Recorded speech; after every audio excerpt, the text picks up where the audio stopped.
and I'm looking at my leg, and in the moonlight I see something moving, and I have an open hole in my leg, and I freak out. I start digging in my leg. I'm ripping my leg open with a needle. I'm freaking out. I'm panicking. My heart's racing. I feel like I'm living in a nightmare. And this wasn't the worst time. I run in there. I wake her up, and I'm like, look at my leg. There's something in it. And she's like, you're crazy. You need to get away from me. She was like, you need to go back in there and lay down or something. She was like, you're tripping. I'm like, bro, why don't you believe me? I was getting mad. My leg was just bleeding everywhere. It was all ripped up to shreds. It was a horrific sight. It was a horrific situation to be in. So that night I went and I sat on the corner with her so she could make some money while she was out on the date, and I was waiting for her to bring back the money. I was sitting there with a friend of mine, and I seen a guy out in the street.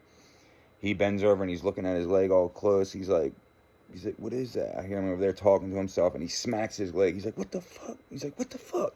And he starts freaking out. I was like, I told you, bro. I told you I'm not tripping. And it happened to many other people after that.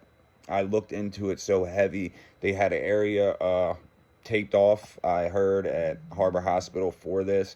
I don't know what was in the coke, but it was causing people to either see things in their skin or there was things in their skin. This kept going on and on. Every time I would smoke, I would get freaked out. I was throwing clothes away, shoes away. I was tripping. Brand new Air Maxes, throwing them in the trash because I felt like there was something on them. And somebody like me who tries to take pride in, the way I look and stuff like that, and that's the wrong thing to do. And that's why God taught me a lesson. God humbled me.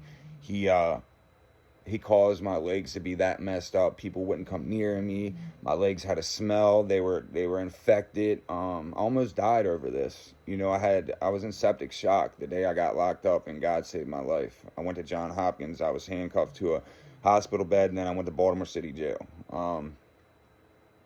And that's where my story starts. As far as my life, I don't even consider everything before that my life. I consider that just a learning experience. So I have a part 2 to this. It gets even deeper. I hope you guys come watch that. I'm going to post that right after this one. Stick with me.